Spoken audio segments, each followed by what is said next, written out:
everybody. Welcome to Hatter After Dark. And apparently, we are starting off with some technical difficulties because I don't have my co-host live with me. He is here. He's here. Let me drop him in real quick. Yeah, I do so very much appreciate the rescheduling that we had going on here. See, it just goes to show, like, I get flustered when things go late night. Wait, do you know what it is? Oh, okay, there we go. Yeah, yeah, sorry, I, Alright. uh, I didn't paste the link in yet, so Ah, no, hey, I my know what you mean. apologies. Yeah, different time that we're doing this, but always happy to do this. Yeah. So, let's start from the top.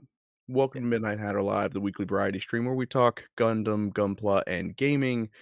Tonight we're doing something a little bit different. It is the first inaugural episode of Hatter's Chop Shop, as I'm going to affectionately call it, where I'm going to be taking old Gundam model kits and giving them a revamp, a refresh, and hopefully you guys will enjoy the party here.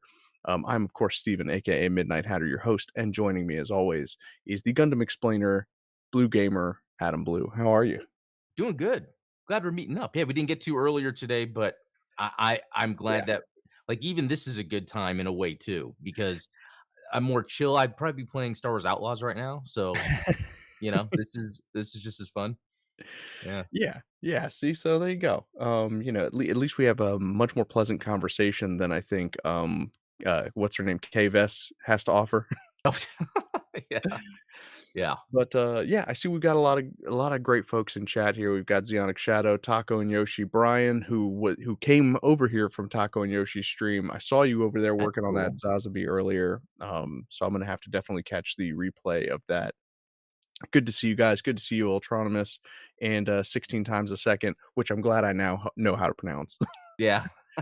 um, so yeah, like I said, we're gonna be working on a couple of old school wing kits. Now I'm gonna go ahead and hop into a full Ooh, screen view here just for a second because shameless plug, I am actually going to be using the footage that we record here tonight for the full length edited video of this build.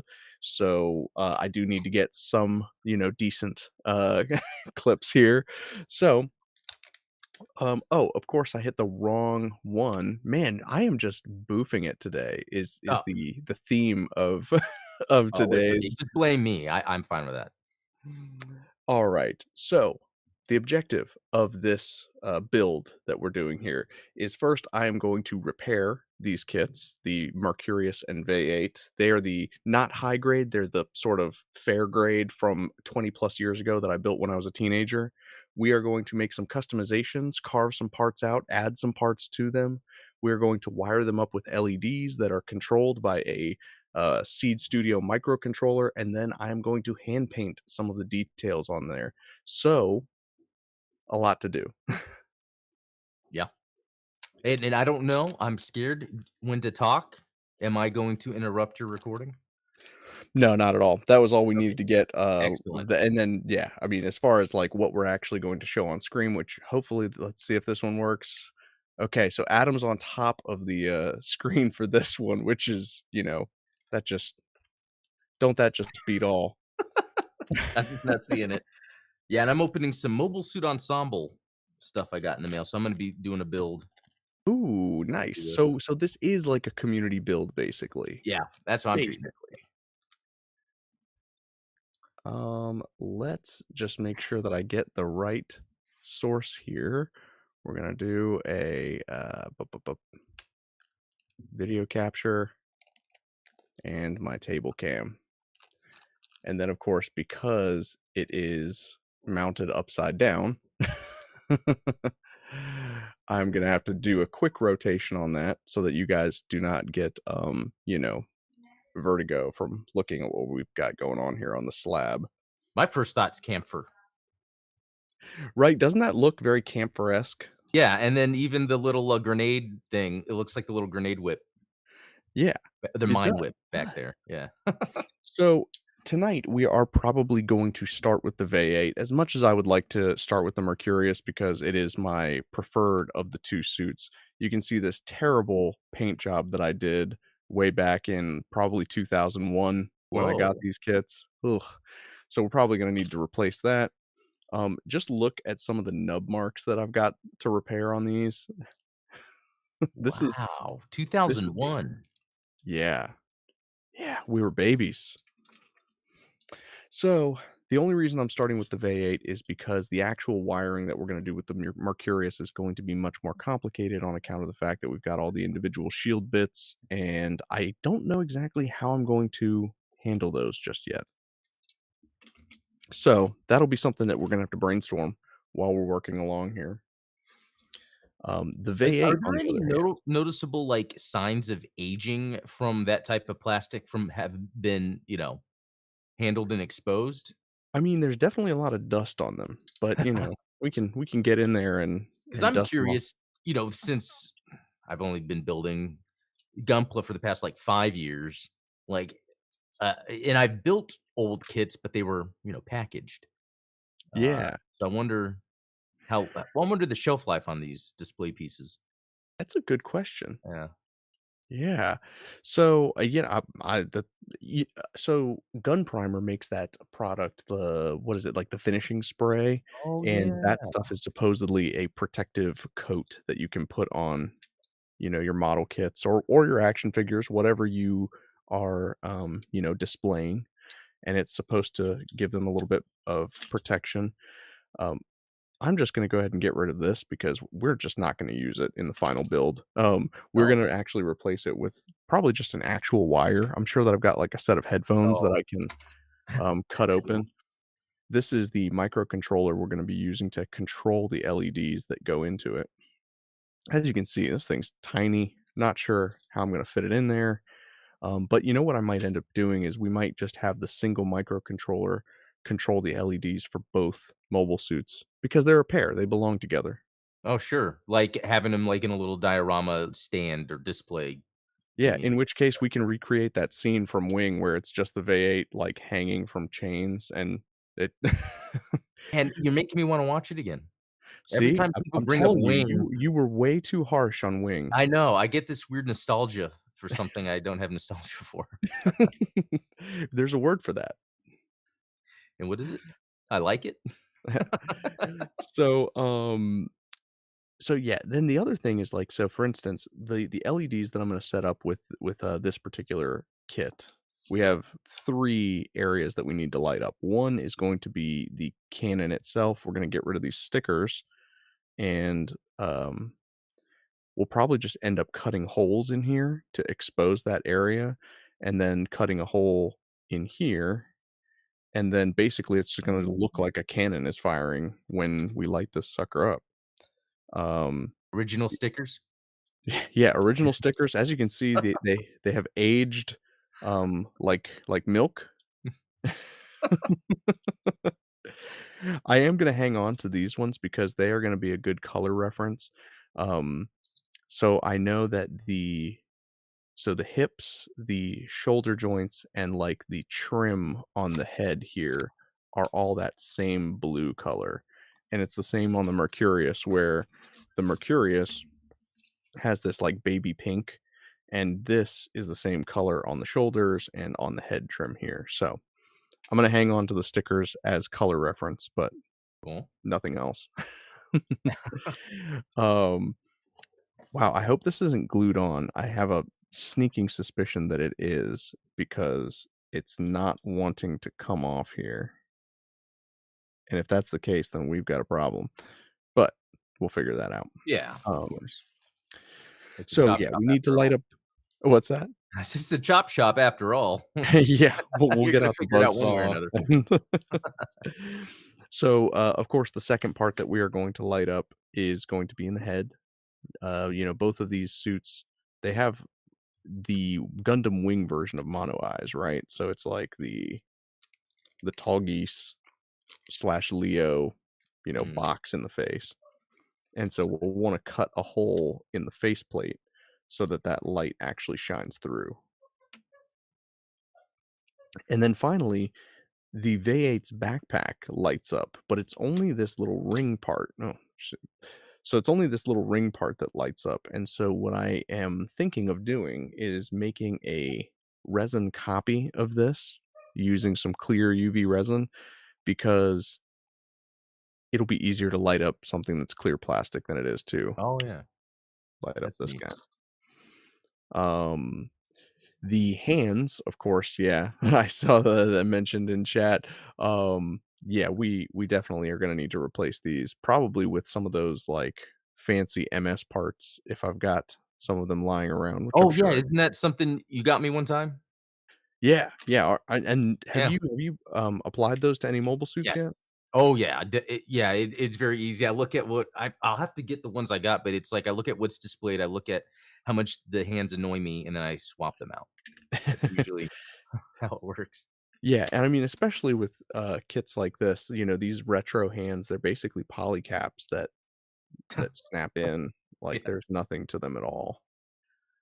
I guess the only advantage is that they actually do a really good job of holding weapons, like, well, Oh, not or do they?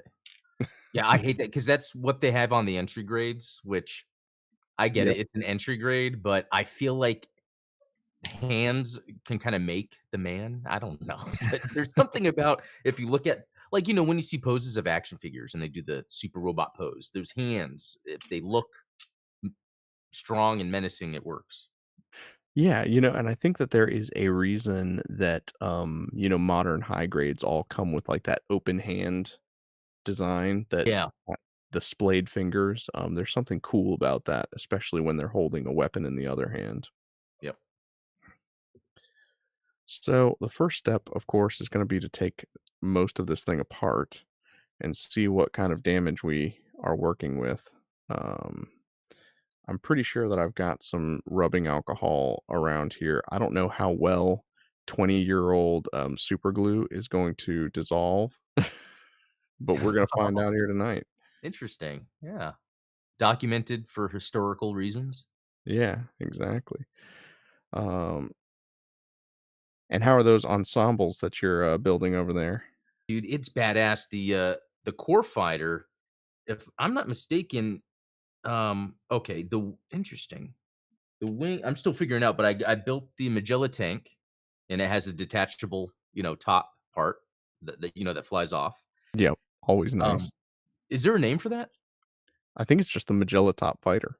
Okay, Magella Top Fighter. Okay, and then yeah, I'm building the core booster now, and it's really nicely detailed. Like I love the little ships. It's like micro machines, pretty Oh, much yeah. of Gundam. So yeah, I love this stuff. Now, Micro Machines, that's a name I've not heard in a long time. Yeah. Yeah, and it's funny because it was and this is, I guess, maybe propaganda. What was it? Early '90s Desert Storm, and that's, like, when I first, like, I guess, got into military stuff because of the Desert Storm Micro Machines, and then Desert Strike came out on Genesis. Oh, really? Yeah, and then Man, so it all comes full circle. yeah. So I've got, my little jar here of, this is 90%, maybe 91%, um, isopropyl alcohol. I'm just gonna try and get in here and soak this joint so that we can see if we can't separate it. Mm. Um, So, like, you apply some of it and then slowly pull at it to see if it's dissolving the glue? that's what I'm thinking. That's cool. Hopefully I did a very poor job when I glued this guy. And it's such a fragile joint. I don't know if you so like the both mobile suits have this little joint here underneath underneath the armpits. It's this little swinging peg. For the V8, it's where the backpack connects. For the Mercurius, it's where all the shield bits connect. Um, Okay. and so if this one breaks off, it's not the end of the world because I have this one as a backup. And technically, with the V8, you only need one of them because it only has the one mount. This one you can use as a mount uh, for the beam rifle, Huh, I believe. There's some way that it works. It like connects underneath the armpit or something like that. But um, it's not completely necessary to make the mobile suit work. So, right, right. Yeah. um, but yeah, those of you who have followed me for a while know how much I like playing with these old kits and kind of tearing them apart because they're so simple. There's not a lot to really screw up on them, you know? Yeah, and that's interesting. I'll have to sometime maybe do a show where I can show you the, old kits I have. I would F love ni that. although they're F91, and I Oh, know how you feel. I take it back. Okay, so that brings up a very, interesting topic as well. Did you happen to see that, um, Zionic Scans posted on Twitter just a while ago about the F-80 being revealed in the Oh, no. mangas? No, but thank you for telling me. I'm gonna go Yeah. look it up right now. So I jokingly mentioned how, like, yeah, now we're gonna get a P Bandai Master Grade for the F-80 A through Z packs, just like we got for the F-90. And, like, who asked for it? Right. That one guy on my Discord server. Damn, the F80 looks cool. Yeah, it does look very cool. Okay, yeah, I'm Um, down. oh, hey, I see Robert in the chat. Oh, Oh, hey, Robert. yeah, see, we were just talking about this with, with regard to Taco. Um, so Taco of Taco and Yoshi, ended his stream a little early to come join us over here. And I was like, it's just kind of the nature of the beast is sometimes we're all going to overlap one another. And I know that Wednesdays are typically the Gunpla sisters days. So really I'm encroaching on their time right now. But I of course send them my love. Yeah.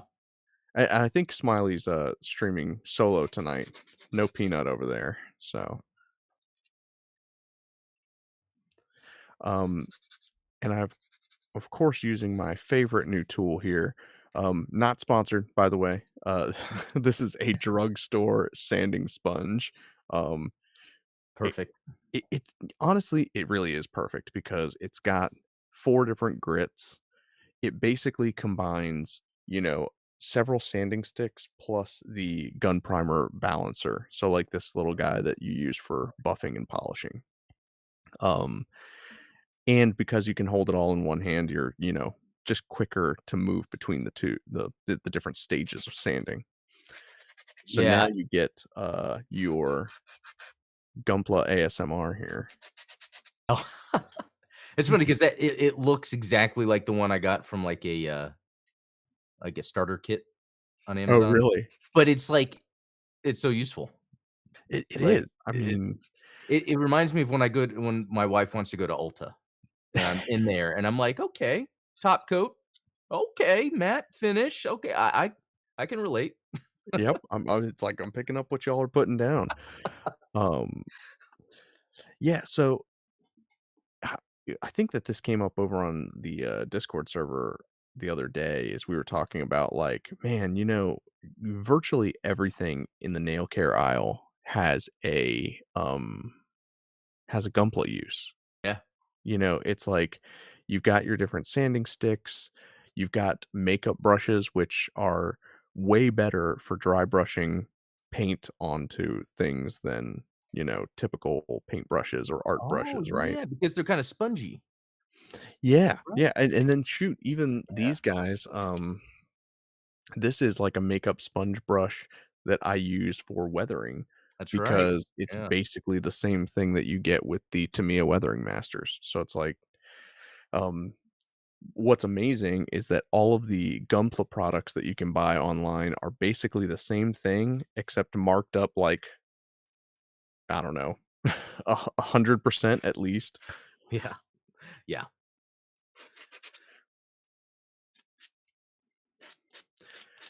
So yeah, because I am gonna come back over and paint these, I'm not being shy about sanding the nub marks that I've left on here for 20 plus years.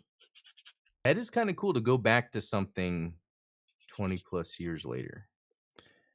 I enjoy it not just because I enjoy Gunpla, but it also kind of reminds me how far I've come. Yeah, and almost like it's like a closure on an aspect of your life. Yeah. How about that? Let's, yeah, get a little psychological in here. I can No, remember all the swirlies that I got when I was in high school. They are all coming back to me. Okay, now you're unlocking trauma. No. No, but that I mean, I even do that even over a course of a year. It's like, "Oh, I can adjust this." Although that reminds me of going back to a video game after 10, 20 years, like, I remember I was at the last level, never bothered beating it, and then you beat it, and you're like, "Okay, I did it." That You feel actually like that yeah, happened recently with Castlevania. Well, the Order of Ecclesia came out in 2009. That was when my daughter was born, so, like, then I kinda slowed down on games and then just beat it this year for the first time. wow, congratulations. Thank you. Do I mean, so that one probably felt pretty fulfilling, right? Because that was something that, like, you kind of Yeah, felt like you maybe missed out on when you were exactly. younger.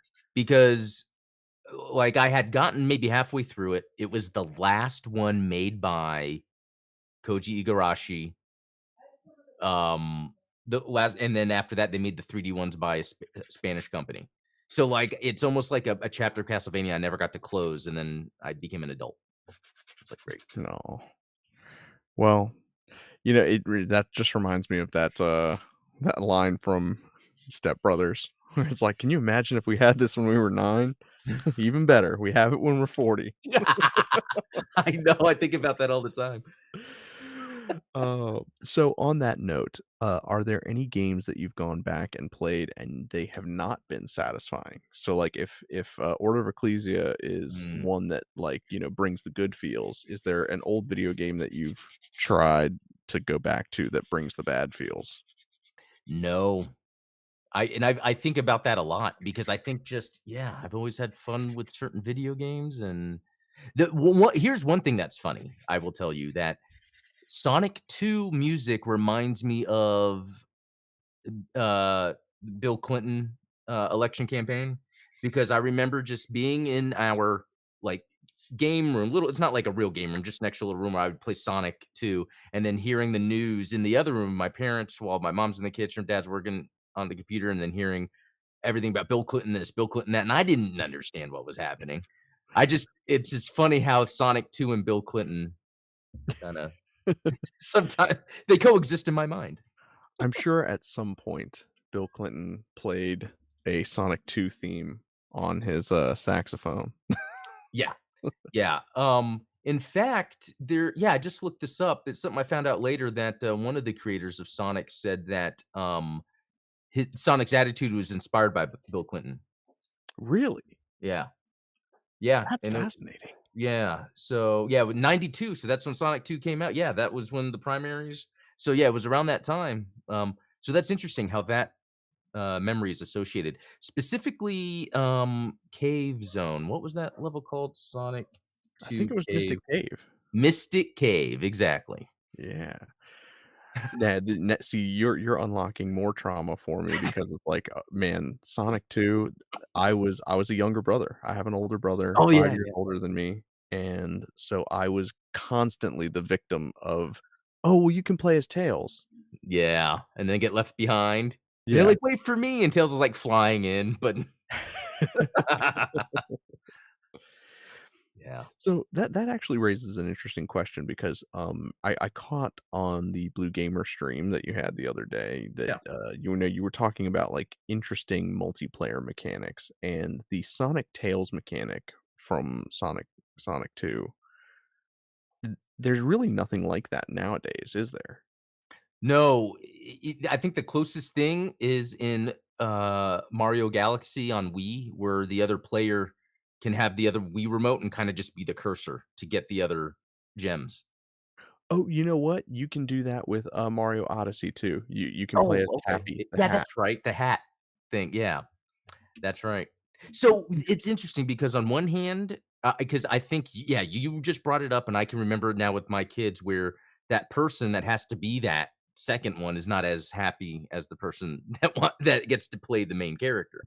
But it's neat that that option was there anyway, but it's like the lack of option, then there wouldn't be these horrible memories. Yeah. But Well, but and so yeah. what's interesting about those characters is that sometimes, like, they are more instrumental to being successful at the game than playing as the main character. 'Cause, like, Yeah, Tails couldn't die, so it made it so that he was the best to fight Robotnik because you could just use him as, like, a sponge. exactly. And he can help lift you up, move you around. So that is the interesting trade-off. Actually, it's like that in the newer Mario games, where you can pick a character that doesn't die. Now you can't get Yeah. power-ups or anything, but you can't die, and that's And that's the Nabbit? yeah, exactly, yeah. And then they in the new one, Mario Wonder, I think there's more either it's more characters that can do that or you can just choose. Yeah, I think Interesting. it's an ability. Yeah, yeah. Mario Wonder had some pretty neat abilities. But back to you bringing that multiplayer part up, that was pretty amazing for multiplayer back then, to Yeah. have, like, this second character that had this completely additional function to it. Yeah, I don't think, and you can correct me if I'm wrong, but, like, the idea of split screen was not something that, like, really took off until the mid-90s. So, multiplayer games all had to be either, competitive all on one screen or, in the case of Sonic 2, you have, like, the camera follows one Right. character and then the other one's just kind of SOL. It's true. Most of it was competitive. Yeah, like, just think of Street Fighter or maybe, like, an arcade game like Pac-Man. But yeah, even when Sonic 2 had split screen, it wasn't that great because it had they stretched out the image to Right. fill a more and so sometimes it was like, "Well, it's just time attack and it's stretched out. What am I doing?" You know? Yeah. Oh, yeah, I remember that. So, yeah, Sonic 2 did have, like, a versus mode Yeah. where it was, like, top and bottom. Yeah, but yeah, it just wasn't I mean, at least for me and, my brothers and sisters, it wasn't as interesting. No, definitely not. Yeah, I think split screen, I think really I will say Mario Kart. Maybe that was when I think split screen maybe really made a lot of sense with something like Mario Kart. Yeah, Um, and I mean, I think that it coincides with TV size growth. Like, the average TV size that people had was large enough to, I think, facilitate split screen versus, late '80s, early '90s. Good point because then around the time the N64 came out is around the same time people were getting those bigger TVs, Yeah, I remember yeah, by the time we had an N64, yeah, we had, a 32-inch CRT, and so Yeah. that made more sense, and Nintendo was all about. 32 inches sounds so small nowadays. Like, it's I like, "Oh, know. that's like my laptop screen." It's like, "What?" But you know what's funny? I have in my office a monitor that, for PC gaming, and then I have, a bigger screen TV in the living room, but I get more of the old school feels by being a little closer to a smaller TV than further away from a bigger TV. Oh, yeah, Like, I definitely. feel more in the zone. The only thing I need now is I don't know if you guys remember these, but video chairs. Yeah. I loved just rocking on the video chair, listening to Bill Clinton primaries, playing Sonic 2. Just vibing. Yeah. Oh, That is like a whole, uh yeah. yeah, that's a whole yeah, thing. That's funny. Yeah, it's one of those things where you can cross-reference different, like, things. There's probably a better term for that. Make it its own vibe. Kinda like synthwave, how that became its own thing. Yeah, Sonic which is wave. kind of what I was going for with the logo of this, of tonight's show. Oh, yeah, Was I that like that, by the way. Oh, thank you, 'Cause thank you. when I saw that, I was like, "Okay, this looked like this is some branded content," and then I saw that it's called Hatter's Chop Shop episode 1, I was like, "Okay, here we go." Yeah. Yeah, yeah, we're gonna make it happen. Like I said, I think that, okay, so oh, man, I'm glad that I just realized that I have this on my desk. So I mentioned before that we're gonna make a resin copy of this guy, Mhm. and I wanted to test this stuff that I've seen, floating around over on Instagram. Yeah, my wife got it for me for my birthday. It is a silicone mold that is not like a two-part mixer. You can reuse it because you just put it in the microwave and remelt it. Wow. Um, So, if you make a mistake we can start over. and you're not, like, wasting material. Yes. So that Oh, is ideally, like we're gonna see how it works. I don't have a microwave handy. Like my microwave's at least 20 Oh, feet away, a so heat gun. I think a heat gun is the next purchase. funny you should mention that. Uh, Okay. There you go. so this is actually gonna come in handy here. This is it's technically a heat gun. Right now, it just has an attachment on it. Yeah. So yeah, here's Nice. the heat gun part of it. This Wow. is a hot air rework station that, because I am so terrible with a soldering iron, this stuff or this thing has been an absolute lifesaver. Um, Instead of, having my tiny little soldering iron plus solder, Yeah. that whole mess going on, what we do is we take this solder paste, comes in a little tube like this, we apply a little dab of it, hit it with the heat gun, and it melts into place, and it's so professional looking, it actually makes my solder jobs look good, so Okay. Because yeah, there's those times where I could be soldering and I'm like, I've never soldered. I need to solder so I can say I've done it. Oh, yeah, It's absolutely, well actually a Nerf gun, electronic Nerf gun I have that's supposed to, like, auto fire, and it just doesn't work anymore, and I've heard you just have to solder these points that come apart, and I'm like, "Ah," but it's a oh, Nerf really? gun. Yeah. Hmm. Yeah, there's a number of my daughter's toys that I need to fix. So if you're familiar with like the Fisher Price Little People, Mhm. they make a they make a frozen like Elsa's castle. Oh, It's one of my daughter's favorite toys to sure. play with.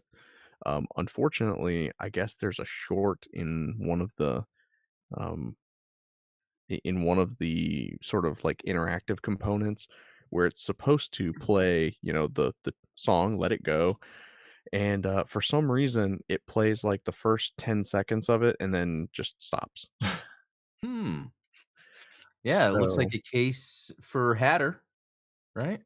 yeah, I Good mean, I start. think that it's, and honestly, I might I might not, do it on, of course, the main YouTube channel, but um I am tempted to make, like, a second channel where I repair some of these toys of my daughters that, like, they're all, like, electronic components and things like that.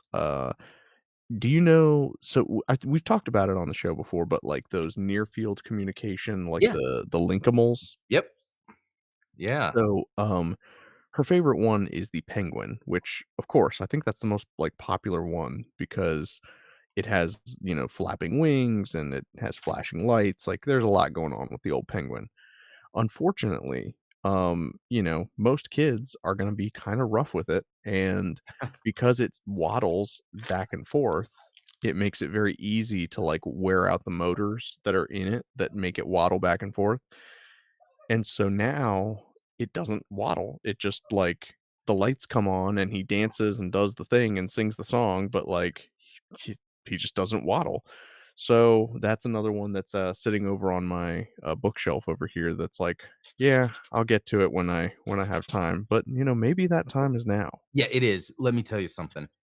I forget what it was of my sons. I think it was a Miles Morales Spider-Man that the hand peg broke, and he was asking me to fix it, and I remember I just had it at my desk, and he'd come up, "Hey, are you gonna fix it?" And I was like, "Yeah, I'll get to it." And then one day I was like, "Actually, I need to get to it. He's waiting for me to fix it. So do it, man. Yeah. The guilt will get See, to you." and I think that most parents will appreciate the, do it yourself vibes of yeah, I feel like this is crazy. So, my father-in-law, when he was around, he was one of those handyman type guys. Like he actually Oh, put that's up cool.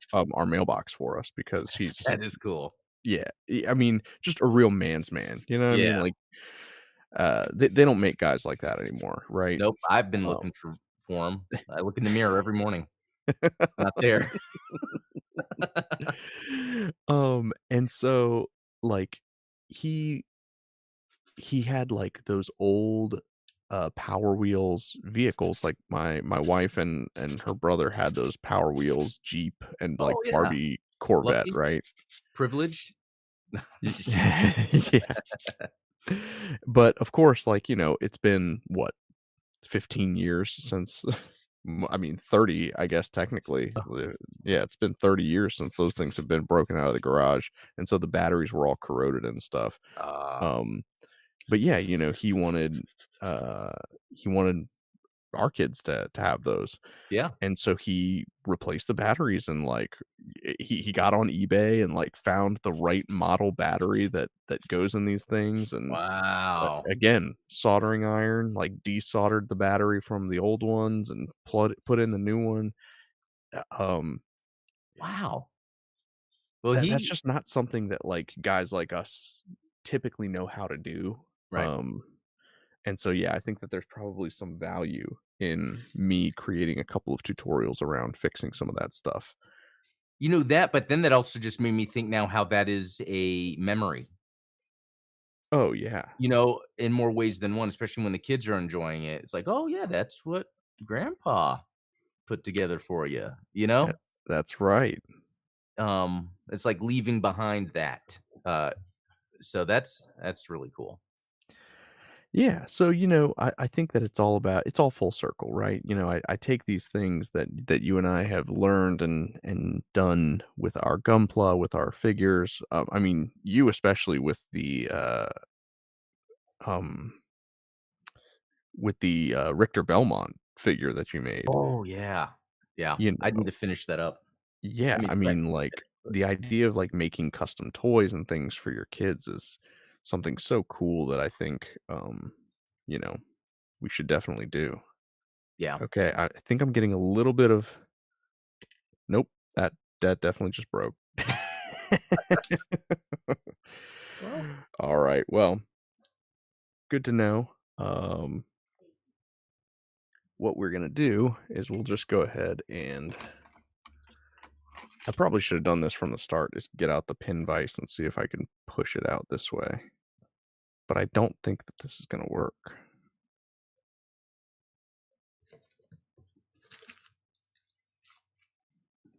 I might end up just having to make a whole copy of the backpack.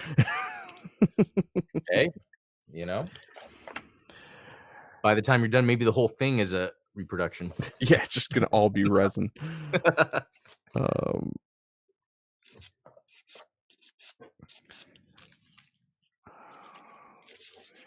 Man, this, mobile suit ensemble thing is the coolest thing. It comes with 3 core fighters. Man, I would be if my mom was going to Kroger right now to get groceries, I'd be bringing it and then going down each aisle flying it. I would be disappointed if you didn't make, like, Noise. Yeah. let's see if I've got something that I can use to chisel out this part in the front mono eye situation that we've got going on. Maybe we can just use the pin vise for it, honestly, and just like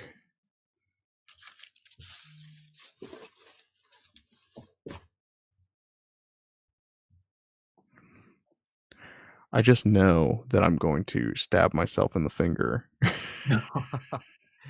As soon as it breaches the plastic, it's gonna be like, but it'll be worth it. Okay. Yeah, you got it.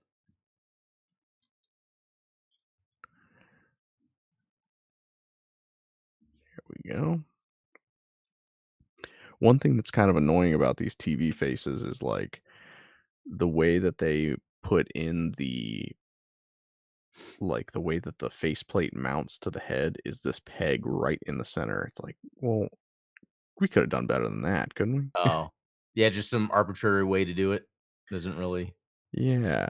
So I'm wondering, like, should I fill that in and then just see if there's like I think you're probably in my head right now, imagining what word I'm thinking of to attach Yep, this. yep. There you go. Magnets. It's funny, the other Magnets. day we were, or Ian was streaming with me when I was opening the Hyzac, and there's this part that has these 2 shiny, metallic, round things, and it's like magnets, but they're not magnets. It's just exposed metal, but I Dang. was I because it's a and it's attached on piece for the back.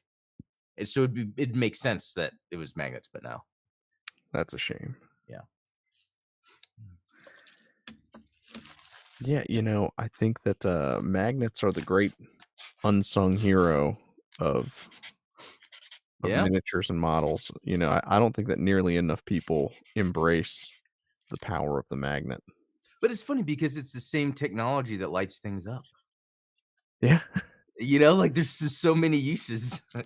I feel like it's, big, what do you call it? Big fossil fuel, big oil. They're trying to be like, "No, no magnets and action figures. We don't want them to catch on." Yeah. It's those magnets in the drinking water. Or You know what I like about buying things from Japan is they always include neat little cute things. Like, one time it was an origami.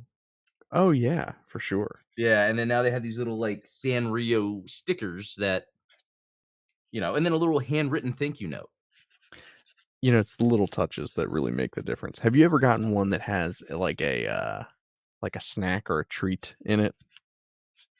No, but that I could see that happening. That's pretty cool. I remember years ago, I bought a Gunpla online from a Japanese eBay seller, and it actually came with the most delicious green tea that I've ever had. Interesting. Wait, it was a green tea, like, in a plastic bottle, I'm assuming? Oh, well, I mean, it was like just the tea leaves. Like I had to make the tea, but Oh, wow. yeah, That is okay, that's high end right there. yeah, I would love it's that. um, I, I I like think it. that that's a cool thing that that American Gunpla sellers like. Don't get me wrong, I love the slaps, I love the stickers. That's cool, but like give me a snack. Give me a That's a good idea. I'm gonna keep that in mind.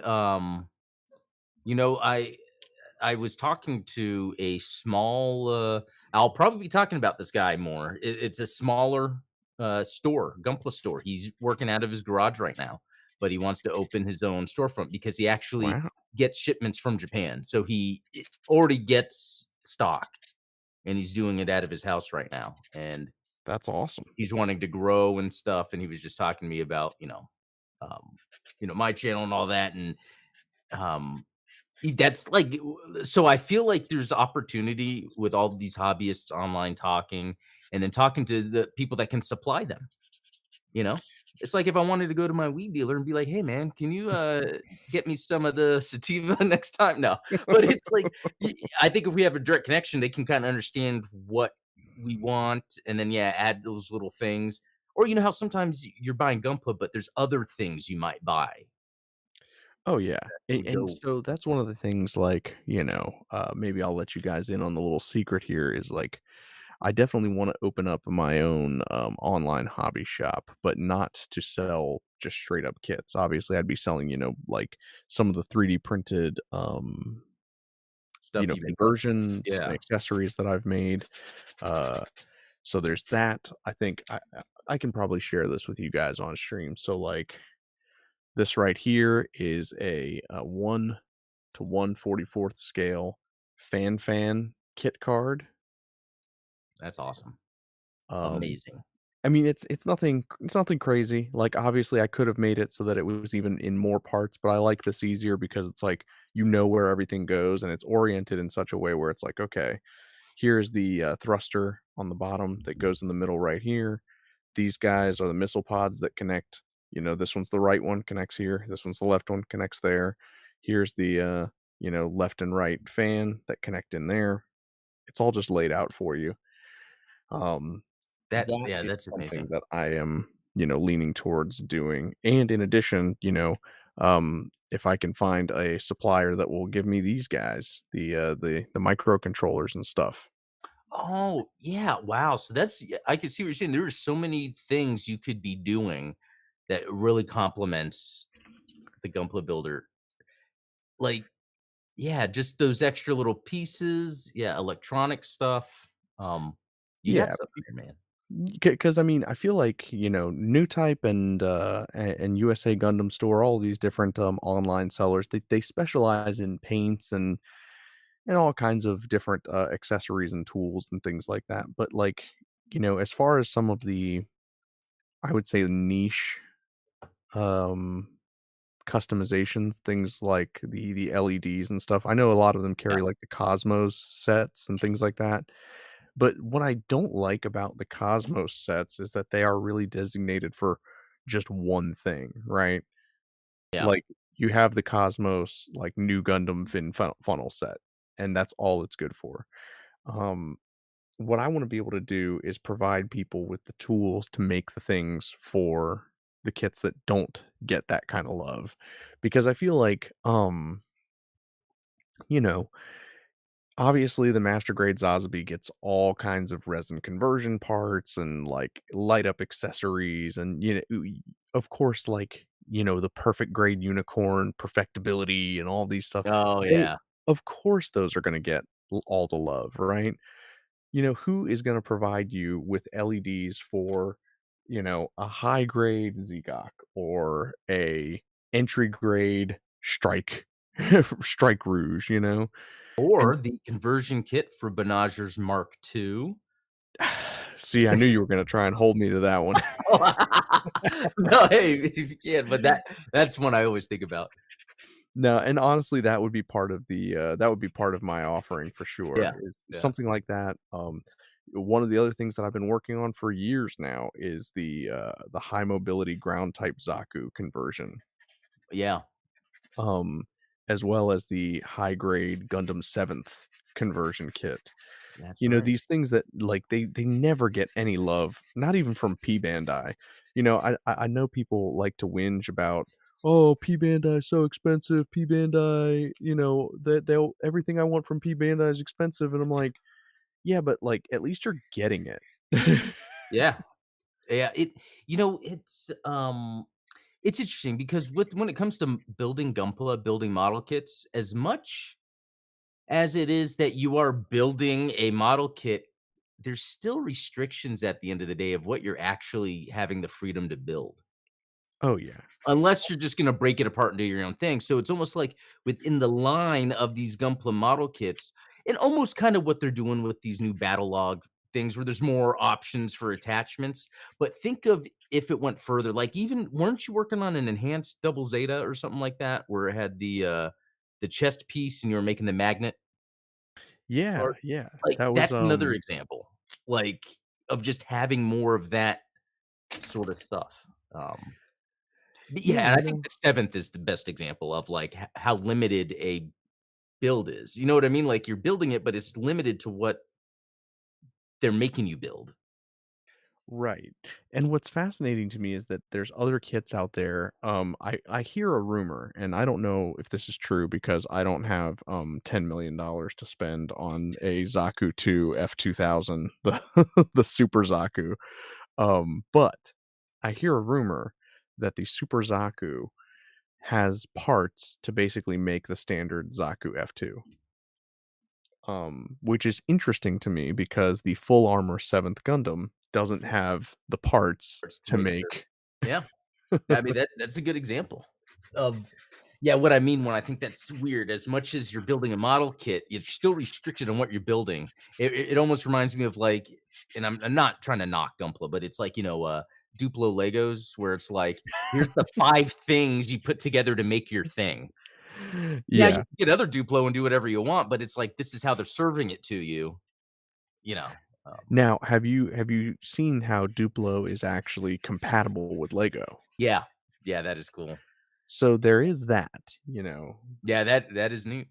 Um, Um, if only Gunpla were compatible with, I don't know, other Gunpla, I'm well, not yeah, sure. no, that is a good point because there are some, especially when it comes to the joints or whatever, where you can swap things. But then there's some things where they completely designed a certain aspect different. It's like, why would you completely design that different?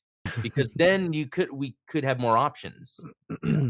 Yeah, and some of it doesn't make a whole lot of sense, like, I can understand why, for the most part, like, the IBO kits, have, like, a different waist, like, they have a different frame and stuff like that, I get that.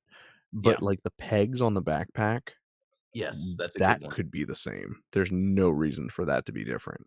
It would be cool if there was a new Bandai initiative, universal backpack plug. I don't and then so, like, now no matter what you buy, if there's a backpack component, it has this new universal plug. That would That'd be be pretty sweet. that would be cool. I know that a lot of the, a lot of, like, the builders parts that are coming out now, Yes, they have, like, an they are adapter doing that. plug, which is Yeah. that's a step in the right direction. It is, and I think it's and Ultronus, brought this up, like, what they were doing with 30-minute missions, it's like they kinda started maybe tinkering with that there, 'cause there is that whole idea, and actually, I'm seeing this net right now with my Mobile Suit Ensemble, is there are holes everywhere because they're made to where you can plug in t and build whatever you want, but then for people that want an accurate thing, now you got all these holes or connector plugs everywhere, you know? So I get it, it's Yeah. How do you yeah, balance. it's funny because I am one of those guys that can't stand the Swiss cheese, look of the 30-minute missions. Yeah.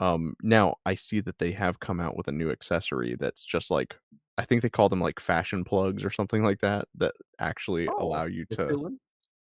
Yeah, wow. I yeah. that's pretty neat. And I can't tell you how much I wish I had those when I was a kid because one of my favorite action figures as a kid, was the modular Iron Man from it was, like, from the Iron Man cartoon, the Ooh. very ill-fated Iron Man cartoon. I think it lasted, like, what, maybe 10 episodes? It was that part of like, the Spider-Man universe Yeah, animated yeah, he series? had, Okay. like, the same animation style as Yeah. it's fascinating to me how Iron Man never took off until Robert Downey Jr., because I always loved Iron Man. Yeah, Um and that's funny, I never did, and I still actually don't really care. But but the thing about Robert Downey Jr. is, I think, key. They're making something live action. How do you need someone that can act, like and, not just read the script, but they have to and not even embody the character, even though that's what he's doing, but more of just be a character themselves as they're acting. And Yeah, I think Robert you're Downey onto Jr. something nailed it there. because it it made sense for a billionaire dude that's building, an Iron Man suit, like that worked. You know what? That's funny. The thing about Iron Man is like, okay, you're going in a metal suit, just build a giant fucking robot at this point that you're going inside.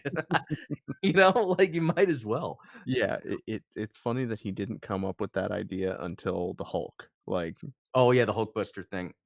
I will admit, the War Machine, I forget which mark it is. It's the one from the second movie. oh, yeah. Is the coolest looking armor out of all those Iron Man armors. Like with it has the Gatling gun and I have it's a Marvel action figure from that time period, and it's one of the coolest. I remember buying it just I didn't care about Iron Man, I just, like, liked that War Machine, it was like a badass robot. Yeah, War Machine, definitely has, like, a different vibe to him, Yeah. I mean, especially, like, in the comics and everything, and the funny Oh, thing is, like, I guess this never really came up in the movies, but it's like the reason that the War Machine armor exists in the first place is it's kind of funny because it's inverted from what happens in the movies, Tony Stark, is crippled and, like, can't walk, which, it's like, "Okay, so wait, you can make an Iron Man suit, but you can't make, like, a set of powered legs?" yeah.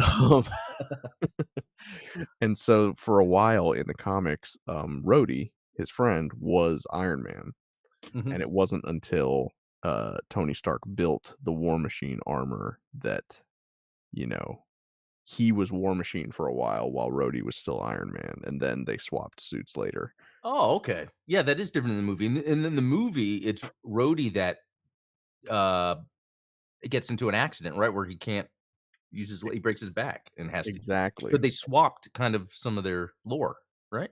Yeah, Yeah, exactly. So it's interesting. interesting that they went that direction with it, but I guess they knew that they were gonna be killing off, Tony Stark in the big finale, right? It's funny when, like, even listening to you, knowing all this stuff about Iron Man, when I hear people talk about comic book lore, but they're talking about from the comics, I'm always so impressed. It reminds me of when you meet someone that's really cool and they happen to know a lot about the Bible. And it's like, "Oh, Oh, that's yeah. impressive. You're really nice and you know a lot about the Bible." Like, I usually don't run into that, but, like, knowing, "Oh, wow." Yeah, so this is already we're starting to see where we're going with this is we've Yes. got that hole in there. We're gonna create another hole in here, get this whole thing lit up. Wait, did you decide how you're gonna attach it? So I'm thinking that I will, and I've got some of these magnets handy. So these are my little 1 millimeter magnets. If I put one Ah, on either side here, I can probably put one on either side here and kind of snap the faceplate on. And then that way I can get rid of this ugly looking peg hole right here. Um, okay, that's pretty cool. I don't know. What do you guys think? Do you think it's A, do you think it's possible? And B, do you think it's worthwhile? Well, let's see, would you be having to remove it often for anything? I mean, you know me, typically I don't once I have something in its like display state, I don't mess with it Yeah, too often. But I guess it would be kind of cool to take the faceplates off. I yeah. I honestly don't even remember if they have the faceplates off in the anime for any extended period of time. Nope, I don't remember, I'm gonna have to watch it again. I See, believe this whole stream was a psyop to get you to rewatch I know, and I'm Gundam trying to finish Wing. IBO, which, by the way, I don't know, and again, I don't expect you to, but if you did you watch my little reaction to episode 9? Yeah, I did Oh, okay. actually. I cannot believe the dialogue in this show. Yeah, it's Like, how much they talk about sex. Like, and not that I guess, yeah, no, I I enjoy that, but, like, I'm here for the robots and the violence. And then that's I was like, "Okay, that's interesting." Man, I Um, really wish that we had our face cams on because that should definitely be clipped, and look, I like sex, but I'm here for the robots. the violence. Yeah, no, but I think yeah, and I guess I'm more surprised because what that does is it just adds more depth to IBO in general. Like, I am shocked how good IBO is. And I'm not even saying just from a Gundam show perspective, just like sci-fi. Yeah. Uh, yeah. I think that IBO, and, you know, I think that it definitely falls off in the 2nd season, but, like, I think that IBO suffers this from the same fate as a lot of AU shows where it's like, it's good, it's just not Gundam, right? Yeah, well, I would say, yeah, that one, but it's still closer to what I would expect than, like Witch for Mercury. Um, but That's even fair. like but that's the thing, Gundam 00. I think you said you didn't Yeah, like I don't know why Gundam 00 never, rang for me, but, everyone try it tells again. me I gotta give it another shot. We'll do that. I'll sit here, watch Wing, you watch 00 at the same time. Which Uh, is funny because of all the Gundam series, like, those are probably the 2 most similar. It's like, you yeah, know, that's right. the Yeah, pretty boy Gundam team yep, from space. exactly. And kind of really the crux of the story about, like, you can't, stop war by fighting and causing war, and then look, you are just killing people, like that whole dialogue, that's really what's throughout. Um, Yeah. And I mean, so because I worked on that, lyric music video for Wayne Snow, I basically had to rewatch Wing because I was, oh, I didn't realize that I didn't have my, drill in the camera here. Um, so because I had to, like, kind of rewatch Wing in order to get clips for that music video is, mhm. like, I realized how hard we are on it in retrospect, and I know that, like, obviously, there's a lot of YouTubers out there that are like, "Here's my retrospective, 3.5 hour defense of Gundam Wing," and I'm like, "Look, I'm not gonna do that." Yeah, But yeah, no, I know what you mean. I'm trying to think of a movie, example. I would say, like, I don't know if this works, but, like, how The Mummy 2 was compared to The Mummy. See, and You that's the thing is it's like, I liked the Mummy too. Yeah, but it was, like, bonkers. Exactly. And The Mummy one was definitely more of a horror movie. It yeah, was like like an action horror. a standard safe horror movie done very well with some action. The second one was like, "Okay, we know people like this. Let's just lean into all the craziness Yeah, because we're gonna we're double making a down on the sequel to a Mummy slapstick. movie." What's that? We're gonna double down on the slapstick. Yeah. Yeah. It which, that's the thing. That's always an option because you could just play it safe and do the same thing again, but how interesting is that? Uh, you know? Right. Like, I think Blade 2 works really well because the first Blade almost held it did a good job of holding back, not being campy. So the second one just leaned into that a little more. And Uh, what's interesting is the second one got much safer in terms of, like, the blood, the violence, the cursing. Like, I don't think that is there an F-bomb in the second one? Good question. Because I know that there's a lot of F-bombs in the first one, Yeah. No, and you're then right, where it's like the first one has a more mature theme through its visuals and its dialogue, where the second one is more like it's more written. superhero-y. Yes, yeah, exactly. Yeah, but and I appreciate that. Like, I remember loving Blade 2 even though sometimes I'd be like, "Do I like it more than the first?" But the first is such a masterpiece, Yeah. you know? And I like that. That's cool when movies can do that, where you don't know. Um, Yeah, the the CGI in Blade 2 turns me off, like, particularly the people, kind yeah, of look a little that goofy sometimes, but I think so that that's just it's just the time, you know? it was that, and so, even back then, I was super, super, super into filmmaking, and what was going on there is they were again, the first Blade movie kinda did testing with slow-mo, digital bullets, Yep. and then Matrix did that. What the second Blade started doing was the technology with the CGI people, and then Spider-Man, was utilizing that as well at the time. It Yeah, was that became the big thing yeah, because you know, it's funny you mentioned that because Blade 2, the characters when they're in CGI almost look like like Spider-Man. Spider-Man. Yeah. And I think that's what it is. And I've learned this actually. I was reading this thing about a lawsuit when Star Wars or George Lucas sued Battlestar Galactica, and at the end of the day, it was well, I guess there was a lot of crossover of VFX artists because they were just doing their jobs with different companies. Wow. So that's what we see a lot in movies when we don't realize it. It's influenced because the contract work or they got someone for this scene or that scene. They just happened to also work on another movie.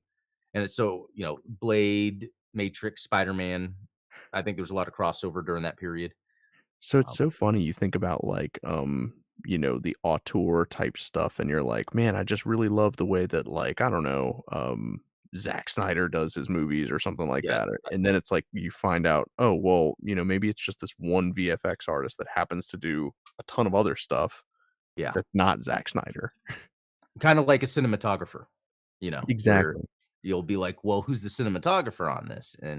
Um, and that's another good example, like David Fincher uses a lot of CGI, but he does it where you don't know it because he's really just trying to fill in the world, like backgrounds and stuff.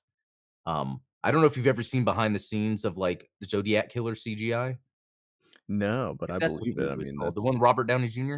yeah, that I mean, that was a great movie. Yeah, a lot of the backgrounds were CGI, That's pretty even impressive. just in the city or whatever. It was yeah, bringing up David Fincher, by the way, who technically made the first Blade movie, which is a little known fact when I found that out. That was Really? yeah, he had 50 books of the aesthetic, what he's looking for. He was originally gonna be directing it, and then at the last minute, Stephen Norrington took over, but Fincher was still involved. Wow. So Didn't that's know that. why and so because Wesley Snipes produced it, David Goyer wrote it, um, based on David Fincher's ideas, and then a special effects artist that worked on Aliens, Stephen Norrington, directed it. You had a collaboration of really cool people, and Yeah. that always makes a good movie. It really does. Yeah. And, I mean, you know that Wesley Snipes' contributions in the, choreography Yeah.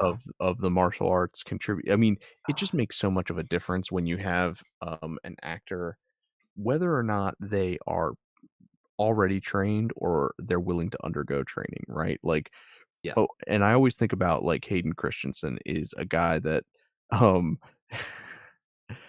so I laughed about this because I was showing, my wife one of those reels on Instagram of, like, Hayden Christensen and Ewan McGregor, like, doing their training sequences Yeah. for their lightsaber fighting, and it's like, wow, he was so dedicated and so passionate about, like, the lightsaber fighting, and my wife goes, "Yeah, if only he had that kind of, commitment to his acting." I knew where that was going.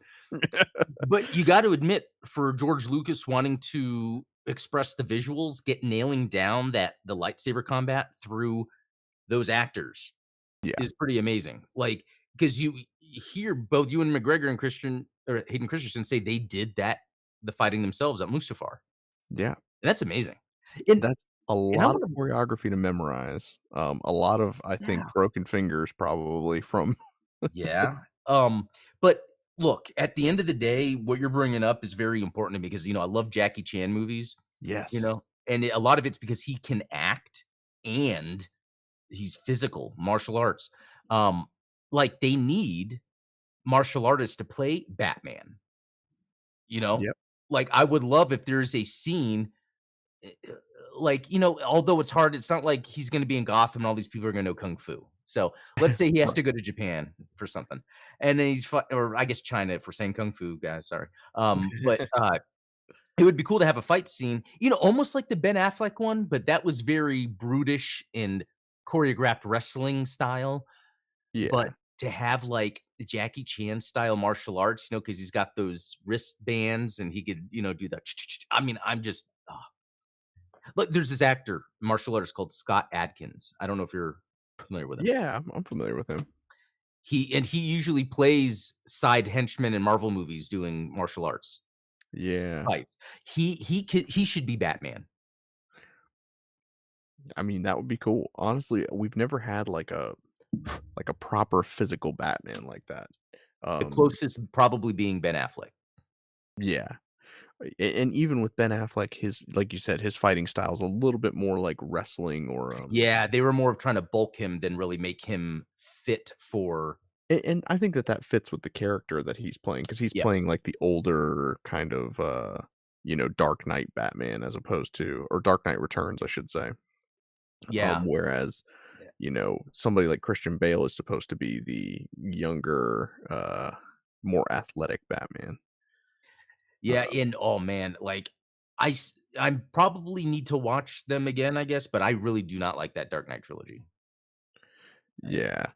And it's weird because when they announced Christian Bale as Batman, I thought because I loved American Psycho. When they announced Christian Bale as Batman, I was like, that is the perfect casting. Yeah, it's like for a moment, it seemed like it was gonna be good, but, I think it's they tried to make it like too real. yeah, that Oh, could that have was been weird. it. I just don't think he's a particularly good actor.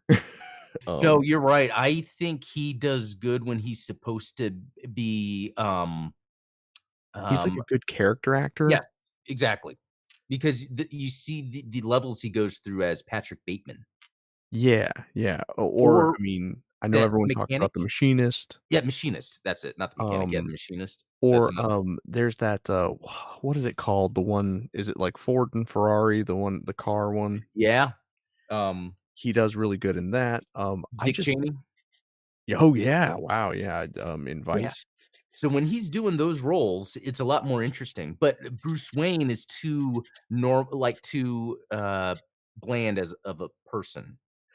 Yeah, and I Yeah, mean, uh, yeah, I think as Bruce Wayne, he was very unbelievable, but as Batman, he was fine, like I guess I mean even him forcing that voice. I like I said, especially at the end of Dark Knight, I'll never forgive them for putting in such a goofy line for and you have to remember, like, this is Batman, right? And Mhm. Batman has got the Joker hanging upside down from a building, and he says, "People are ready to believe and good. Like, what are you talking about? Oh, Yeah, man. like, especially coming from a guy who started fighting crime because his parents were murdered in an alley. Yeah, it's I'm telling you, like, but you know what? It's funny. That's kind of Christopher Nolan's things where his movies, they don't logically, mm, they're not logical, but it's more of in a mysterious way where you're believing it. You know what I mean? Like, I know a lot of people like Inception. They broke rules as the movie was going when Yeah. it came to being in a dream. I'm like, well, then if they can do this now, why can't they do that then? Or why is he doing this now if he could just be doing that? Oh, yeah, Um, and one of the things that I can't stand about Nolan movies is the exposition dump. yeah. Like, there's always one character that seems to know exactly what's going on, and it's like, "Well, wait, how come Cobb knows, like, how many levels of dreams there are? Why is there only 3? Why not 5?" Like, Yeah, it was like that Tenet movie. Did you see that? I didn't, no. Bizarre. Mm, But it's like, and I think this is what Christopher Nolan does well. He has an interesting, unique idea that seems like it would be hard to portray visually, and he figures out how to portray it visually. So then he's trying to write for it, but he's not a charismatic writer, if you know what I mean. I think So I'm you're picking up seeing what you're some putting down. so you're seeing interesting visuals, but the way then the characters are not charismatic, so they come across serious, so you're wanting to listen to what they say because these visuals are so amazing, but then you're like, "Okay, what are they talking about?" Because Yeah, I Tenet mean, especially. there are some great visuals in Inception, and, like, I Yeah. love the scene of him behind the bookcase and, like, pushing books out, and it's like, "Oh, man, that's what happened in the beginning," and, oh my like, you see all the things coming together, and but, it reminds me of the conversation that we had about The Acolyte. Yeah. That's funny, I feel they're similar. The way Christopher Nolan movies are similar to The Acolyte. Yeah. And I feel like you and I would both be condemned. I can't wait to read the comments Ugh, on I this know. live stream. Because to be fair, I haven't seen Oppenheimer.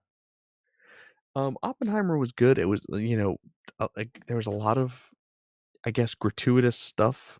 Like, I guess, I know what they were trying to do with the relationship between, Florence Pugh's character, the communist, and Oppenheimer himself. And there is something to be said about, seeing, like, a naked woman sitting in a chair in this very, like, seductive, like you said, it's the image, right? The image Mhm. of it is like it could be like, who's that famous painter?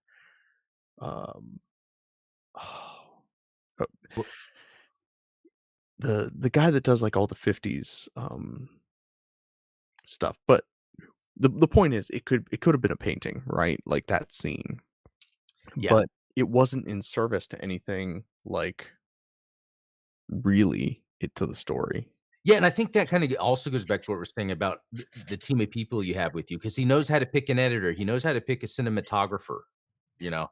Um, Mhm. let me ask you, did you watch The Penguin? Oh, I haven't. Have you? Yeah. What are my thoughts on it? Like, because this is supposed to lead into the Batman 2, I'll stick around. Okay. It the story is just like a typical crime story, so it's like, to me, that's not interesting, but this is what's so weird about Colin Farrell in this makeup, he is creating a character that's larger than life, I because agree. just because with the makeup and the way he's acting, that is no one I've seen before. You know? This is a whole new reality he's created, and that's what's intriguing about it. And, the vibes that I get from that show are the same as, like, Vincent D'Onofrio as Kingpin in the Oh, Daredevil show. Like, it's got this very, character driven, um Vincent D'Onofrio is a good example because even in Men in Black, do Oh, you yeah. do you remember that character? Even though that's supposed to be a comedy, and his character's goofy, just the way he was able to transform as, like, a human alien guy, like, Yeah, and I love how, like, throughout the movie, he is still decaying and, like Yeah. yeah. So it's like that. That is amazing acting, and, like, I hope Colin Farrell gets a lot of recognition for this. I actually hope this also makes it more intriguing for actors to transform themselves like that. You know what I mean? And I guess I'm trying to say instead of, like, hiring Tom Cruise to play Tom Cruise, you know? Oh, Yeah. and then Tom Cruise did that Les Grossman, so it's like he almost kinda Yeah. Most people didn't even recognize him, honestly. yeah, um, yeah, I like that stuff, So do I. Yeah. but I guess my main complaint though is, watching The Penguin, it's just like it's a violent crime story. I normally just wouldn't watch those for fun. Like, Right. unless it was a violent crime story, but then there's, like, a robot in it or a superhero, you know? Like, because it's just that, it's like, well, I kinda don't care. But I get again, his acting, I think it's yeah, I wonder if that's what it was. It's like, "Wow, this penguin character is so cool. Let's just write a show for him." Yeah, You and know? you know what? I think that that's kind of the direction. I mean, you're seeing it a lot more and more, right? Like, so there was the Venom movie, there was Morbius, now they're doing, Oh, the Craven. Craven, yeah, which Um, that looks cool. there's this, like, coverage of villains that we've never seen before, and it's interesting. Oh, yeah, and Joker, forgot that one. Oh, yeah. Yeah. I just hope that it's not going too far in this, like, you know I don't know, like, is there really so much farther you can go with the villain angle, like, making these villain movies? It's a good question. I think that too because, I always talk about I'm always writing stories, and I'm always trying to figure out what's the villain here? Because then when I come up with something, it's like, "Well, that's just a trope that already exists," and I kinda just don't wanna do that, and it's very hard, this one story I've been working on, I'm making it where there's not really a the bad guy is kind of faceless, voiceless. Okay. It's more of the environment, the world the characters are in, and not a character that's bad. Yeah, I'm trying to think of what else does that, and it's like, well, Starship Troopers, yeah, the times when there's antagonistic behavior is just when characters are in conflict of what to do next.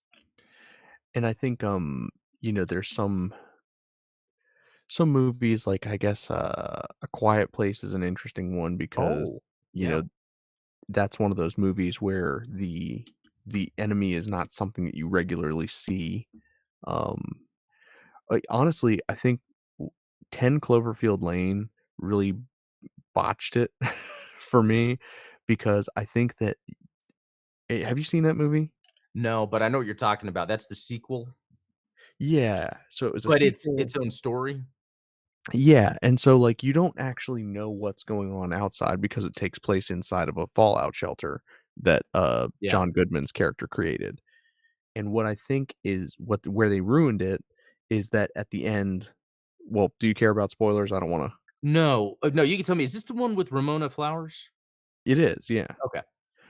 So at the end, they are able to get out of the, fallout shelter, and the monsters are real, and they are, like, you get to see them, right? Mhm. I think that it would have been a much more compelling ending to have them they can still get out at the end, but I think that it would have been much more interesting to never know whether or not, John Goodman's character was crazy or not, and, like, Yeah, did he this build the this fallout yeah, shelter and there's no real aliens, or yeah, that's actually pretty cool. You know what? I wonder though if it's one of those things where that was the intent. Test audiences were like, "Well, we need to see what's happening. We need to see what the yeah. thing, we need the resolution." Um, See, that and it goes back to that thing that you and I always talk about where it's like, these movies and TV shows that are made to answer a question, and we're just like, "Who asked? yeah, I know. Who did anyone really want, a Gundam F-80?" Yeah. Well, after seeing it, I'm like, "Yes, please." I mean, I guess so, but well, but see, now, here's what's gonna happen is 10 years down the line, there's gonna be some young Japanese mangaka that, is like, "Okay, guys, what about F-81?" Yeah. It'll never stop. Yeah, So, hey, do you like the Lotto? oh, yeah, The from transformable Unicorn? yeah, Yeah, yeah, that's okay. And I'm trying to think, what is it about that F91 era that you don't like? Is it because there's no Char? could be that. It No, could you be like that Double there's no. Zeta. Yeah, I do enjoy Double Zeta, and, I'm coming around on Unicorn. No, I think, like I said, it is the mobile suits being small does bother me, um, but I've come to appreciate, Iron Mask more as an antagonist. Who? Like, Oh, the Iron Rona? Mask. Yeah, Yeah. I know you're talking about. Yeah, that is a pretty cool guy because it's like he's a loser, Yeah. and they've never really done that with a bad guy that looks menacing. Oh, yeah. I It mean, like, I just keep thinking of, like, James Earl Jones, like, rest in peace, like, that is an imposing villain wearing a mask, yeah, and then you have a guy like Iron Mask that's like he's using the mask and his technology to kinda show that he is something, that he can be something. Yeah. it's a shame. Wow, did you see man, the dust that just came out of that when I took that part off was Wow. insane. See, and, like, okay, so this is gonna go towards, like, some of the things that I want to improve, right? So, like, it's got this little skirt armor, and that's cool, right? But, like, there definitely should be a thruster in there, right? Yeah. Come on. Is it like that in accurate I suit? have no idea. Oh. 'Cause, hey, that's something else you could add on. Oh, yeah. No, I'm definitely gonna soup this thing up with some different, oh, wow, yep, so that part was super glued in because you can see now the peg is split, but that's okay because Oh, I am gonna seal yeah. this guy up with, with the plastic cement, so Yeah, I think that's the one thing if you're yeah, when we were talking about the display shelf life of something, I bet it's the internals that are probably the things first to fail, like the structural integrity. oh, yeah, for sure. Get in here and get some of this dust out of here. I probably won't go for too much longer. I appreciate you hanging out with me as long as you have Oh, it's because fun. I would be sitting here playing video games anyway. see, so I'm keeping you away from your blue gamer work. No, I have plenty of that, to talk about tomorrow, so, no, I built all the Mobile Suit Ensemble. They're awesome. Probably do a video of that. I can't wait to see the final review of those. Yeah, because I love these things. They're just little the micro machines for especially for the vehicles. Because I have a lot of the mobile suits. This is my first time having the extra side stuff. Yeah. See, and that's part of why, I wanted to make that fan is because I feel like the vehicles, Yeah, like the little side stuff, it doesn't get enough love in high exactly. grade format. That's why I'm excited in Requiem for Vengeance, they have that new dot fighter that's a little more Yeah, that thing looks so yeah, cool. a little more modernized. Yeah. Yeah, some of the designs from Requiem for Vengeance, like I think you and I talked about, in particular the goof, and like some of the vehicle designs, those are very cool. Yeah. Yeah, I hope the show is. Should be. Well, like, what would you say is something you see that came out and then was just bad? Ooh, hmm, Because that's there's things sticky. that might be disappointing, like Twilight Axis, but for what it did, it was neat, you know? Yeah, I don't know that I've ever encountered anything that was just bad. Yeah. Because even Uh, MS Igloo might, the CJ might be a little outdated, but it brought up some really neat story, vehicles, world building, you know? I agree. And you know what? Even like so you watched all of like the Gundam Evolve Yeah. CG stuff. Mhm. That stuff was all really interesting too. That was too yeah, I do have, some videos where I kinda dive into some of that lore because sometimes it's like some of it was made on purpose to be like a side story or whatever. So yeah, Yeah, like, I love the marketing video of the Gundam Mark II. yeah, yeah, exactly. That's cool. Um, yeah, I can't think of anything that's bad. Definitely some Yeah, disappointers in there, and but what that's about why you? no, and I agree, and I think that's why I think Requiem for Vengeance is good because I think there is a level of almost like a reasonable quality that Yeah. I think you know what I mean? And I think that's something that's important, reasonable quality. It's like they know they got budget constraints, but this has to be of reasonable quality. Yeah, Um, you and I talk about it a lot, like, how protective Bandai is of the franchise, much like Nintendo is protective of all of their franchises, right? yeah. Um, and so I don't think that anything I don't think that they would let the Netflix series be bad. Yeah. Yeah. So this is interesting, and I'm actually gonna do a lot of content around this, but October is a big month for UC lore. And actually, this is what we're gonna talk about tomorrow on the Get 'em Explained show. Ooh, I'm gonna have an Excel or a sheet up so we can put down the dates because I want us to kind of go through, the dates. But then in October, we're gonna get Silver Phantom. yep. That's late, 97, 96, 97, and then we're gonna get Requiem for Vengeance, that's 79. And yeah, updates to the UC timeline. I'm excited. Um, Yeah, I'm looking forward to that too.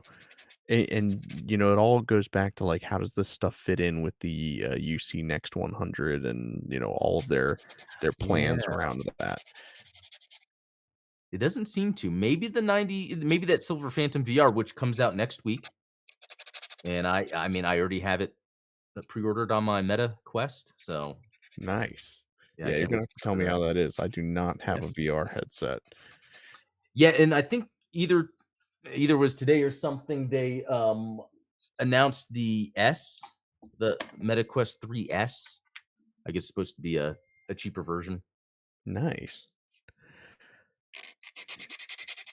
Yeah, and so again, it kind of goes back to the conversations that you and I have around like Bandai marketing and stuff like that. Do you think that Silver Phantom is one of those things that's going to push someone to buy a Meta Quest?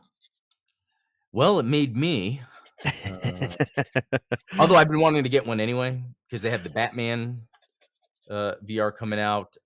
That's true. And your youngest is a VR developer. Yeah, that's true, yeah, but no, there's a couple other VR games coming out that I was excited about, and I can't think of them off the top of my head, but, no, actually, it was funny, today I was trying out a Jurassic Park VR thing, and I was actually surprised how good it was because you start in an airplane that you're going to the island to steal some genome stuff, but your plane crashes because some pterodactyls, and I'm probably saying the wrong name of the dinosaur, get on the plane and bust through, and then you crash and you wake up and you're stuck in the plane. And then like I'm in the VR headset and it's like vibrating and there's like stomping. I'm like, okay, what's going on? And a T-Rex appears, tears open the cockpit and eats the pilot and then walks away. And because of that, it like shifted the plane so I was able to like get out. Wow. And so now I'm like on the island just trying to, like, hide from dinosaurs, and it's actually pretty impressive. This stuff is, pretty impressive.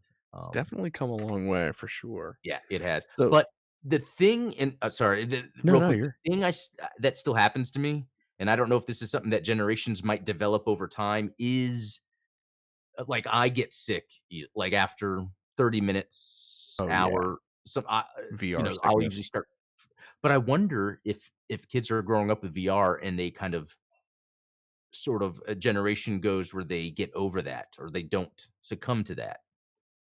Probably so. I mean, I can already tell, and maybe it's just because they're younger, but like, you and I, we wear our blue light glasses when we're working on screens for long periods of time. Um, I feel like Gen Z, Gen Alpha, they do not need that. Like, it's like they're raised on screens and they don't get Yeah. headaches. Now, Yeah. again, could Well, be an age thing. no,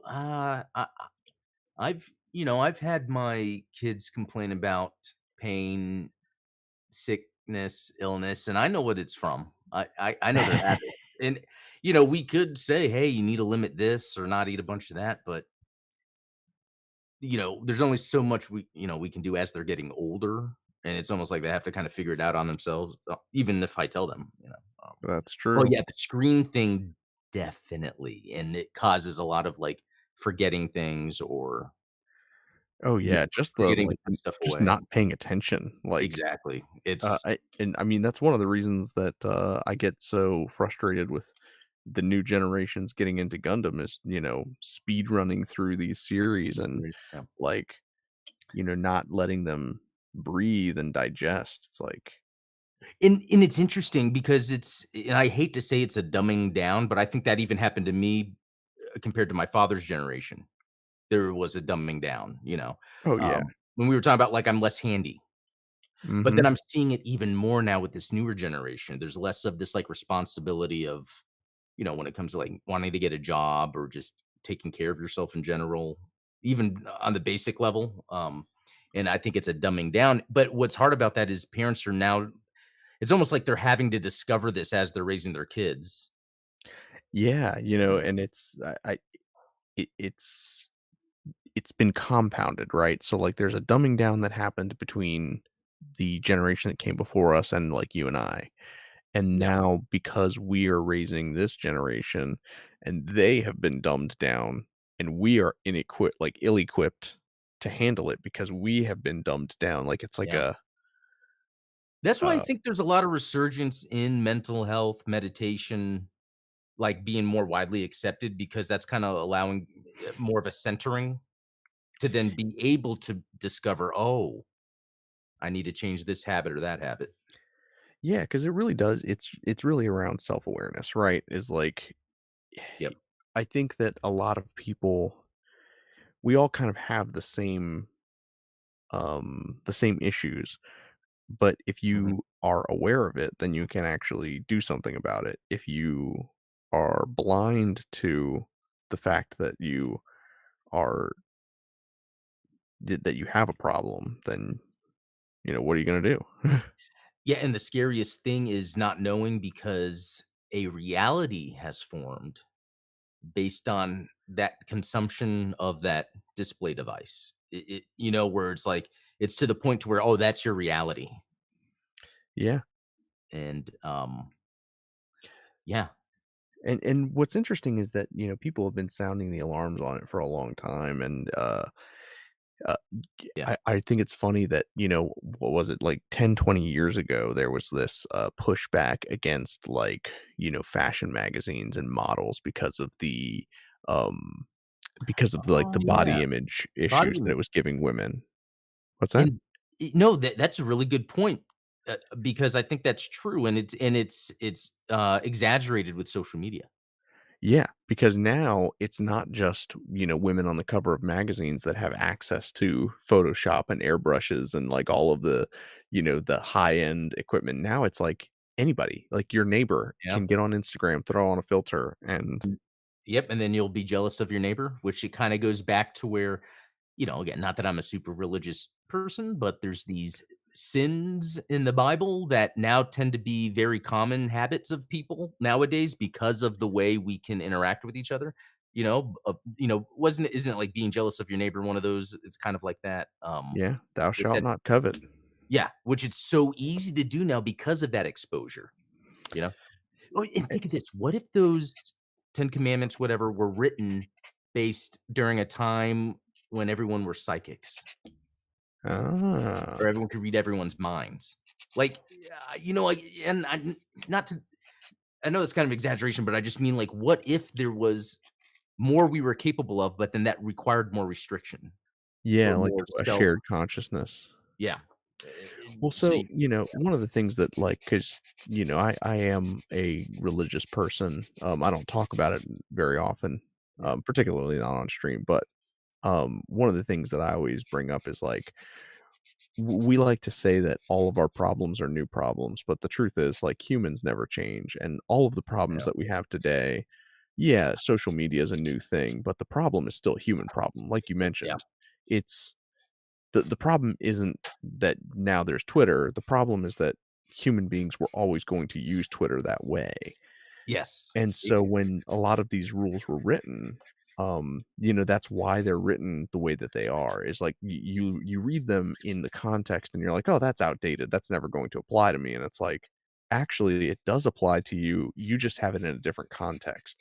yeah. Like making false idols, you know, yeah, in 4,000 years ago, it was people making golden bulls and calves and stuff like, and worshiping these idols.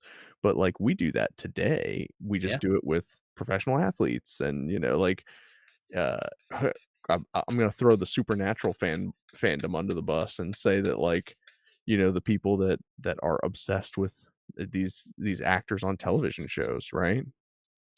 Yeah. No, that's yeah. And that's the thing. Again, it's almost like, yeah, of the times, there is, yeah, something relatable. Um, uh, what was the other thing I was just thinking? Oh, yeah, kind of related. I was doing some reading in how about agriculture is actually bad because it's because of agriculture that we have disease.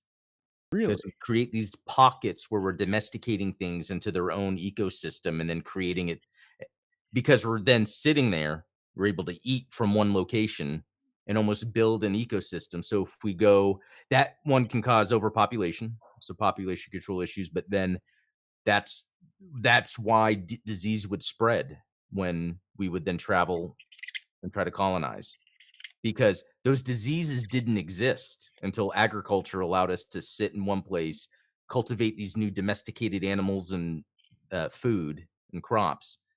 And isn't that interesting? That's fascinating. And so it makes it seem like, yeah, agriculture really isn't a good thing. It was almost like our desperate need of survival that then created agriculture, and now we're kind of stuck in it. Mhm. Well, it goes back to, I think you and I have talked before about the headache paradox, right? Oh yeah, Like, why do we get headaches? And so there's a theory about like evolutionary biology where it's like, well, what if your body was having an allergic reaction to something like the broccoli that was native to a particular area? And so, you would know, or at least our prehistoric ancestors would know, hey, when I eat this, I get headaches. But now, because of, like you said, with agriculture and the fact that we're eating these things year round that would not be accessible to us, yeah. we have so many variables that we can't pinpoint exactly what's causing the stimuli that we're supposed to be reacting to, if that makes sense. Yeah, that does. That's exactly what and so there's this book about that, and I wanna read it. There's someone just mentioned it on a podcast. Because a lot of times I try to say, "Oh, there was no advanced civilization in the past because there's no traces of agriculture." And it's like, well, that doesn't necessarily mean you're advanced Mhm. just because there's agriculture, Yeah, very interesting. So, yeah, see, you guys, you come for the Gunpla, you get Yeah, I know, right? anthropology. So yeah, I think what I'm gonna do is sign off for the evening, but I do want to Cool. share this. Let's see if you can actually see the light coming through the V8. Yeah. Um, Yeah. I think that if I put in a plate in here that kind of reflects the light out a little bit more, we'll get more of that glow when the full mask is on. Oh, right, right. I can't unsee the camphor. I know it's just there. Oh, Oh, cool. there we go. But yeah, so with that, I think I will call it a night. I think we've talked your ears off enough. And see, I wasn't able to finish mine. I knew that I wasn't going to be able to finish these guys. Come on, this is like a 2 week project minimum to get all this stuff done. But we're Yeah, going to that's get it started. We're going to get it rolling. But you were able to finish the MS ensembles, cool. and they look fantastic. Yeah, I love like having these little fighters, and then here's the core booster. I love this stuff. Yeah. Now, are you going to pose your Goof custom like cutting it in half with the from 8th MS team? I need to get the MS Ensemble version of that. I have so many of them, but I don't think I have that one. Well, there you go. Yeah. So Well, thank you guys so much for hanging out with us this evening. Thank you, Adam, Yeah, for dealing with these scheduling issues.